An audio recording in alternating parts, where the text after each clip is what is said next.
Crunchy masala French fries చేయడానికి కావాల్సిన ingredients screen పైన మెన్షన్ చేశాను చూడండి.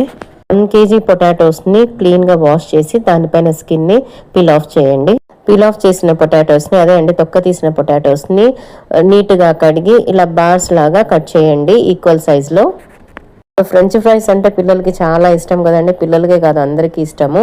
సో ఇవి చక్కగా ఇంట్లో చేయండి, ఎందుకంటే బయట రీసైకిల్ ఆయిల్తో చేస్తారు, అది మంచిది కాదు పిల్లల హెల్త్కి మనకు కూడా అండి. ఫ్రెంచ్ ఫ్రైస్కి కావాల్సిన ఇంగ్రీడియంట్స్ కలిపేటప్పుడు చెప్తాను 1 by 1 ఏమేమి వాడుతున్నాను. పాత్ర తీసుకొని అందులో బాస్ లాగా కట్ చేసుకున్న పొటాటోస్ని తీసుకోండి. అందులో సాల్ట్ యాడ్ చేయండి, 2 teaspoons పెప్పర్ యాడ్ చేయండి, 1 teaspoon ఆరిగానో యాడ్ చేయండి,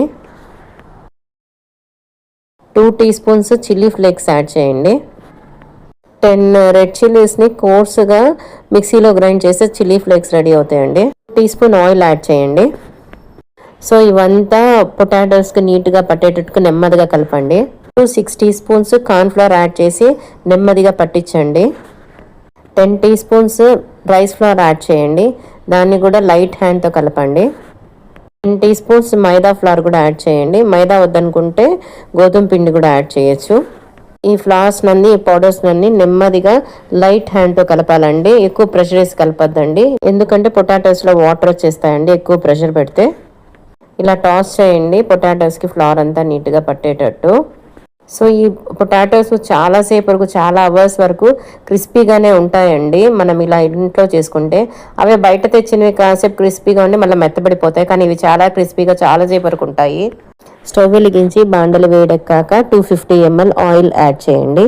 ఆయిల్ హీట్ ఎక్కాక స్టవ్ మీడియం ఫ్లేమ్లో పెట్టుకొని ఇలా స్పేస్ ఇచ్చుకుంటూ దూరంగా ఒక్కొక్క పొటాటో బార్ని వేయండి. మీడియం ఫ్లేమ్లోనే అటు ఇటు తిప్పుతూ ఎర్రగా కాలేంత వరకు వేయించండి. కలుపుకున్న పొటాటో బార్స్ని ఎయిర్ ఫ్రైయర్లో కూడా ఫ్రై చేయొచ్చు. ఒక ఫోర్క్ తీసుకొని ఇలా తిప్పుతూ ఫ్రై చేయండి, అన్ని వైపులా ఈక్వల్గా గోల్డెన్ బ్రౌన్లోకి ఫ్రై అవుతాయి. చూడండి ఇవి చాలా చక్కగా గోల్డెన్ కలర్లోకి ఫ్రై అయ్యాయి, చాలా క్రిస్ప్గా కూడా ఉన్నాయండి. సో ఇప్పుడు ఆయిల్లో నుంచి తీసి వీటిని ఇంకో బౌల్లోకి ట్రాన్స్ఫర్ చేసుకోండి. చూడండి సౌండ్ వినిపిస్తుందా ఎంత క్రిస్పీగా ఉన్నాయో. ఇప్పుడు మిగిలిన పొటాటో బార్స్ అంతా ఆయిల్లో 1 by 1 వేస్తూ ఫ్రై చేయండి. కేజీ పొటాటోస్కి చాలా వస్తాయండి ఈ ఫ్రెంచ్ ఫ్రైస్. సో బయట కొనాలంటే కొంచెం కాస్ట్ ఎక్కువ అవుతుందండి, అదే ఇంట్లో సులభంగా ఈజీగా చేసేయచ్చు మినిమం బడ్జెట్తో. Hot crunchy masala French fries ready అండి. ఇక టమాటో కెచప్తో సర్వ్ చేసుకోవడమే. ఆలస్యం ఎందుకు, ట్రై చేయండి. Like and subscribe our channel.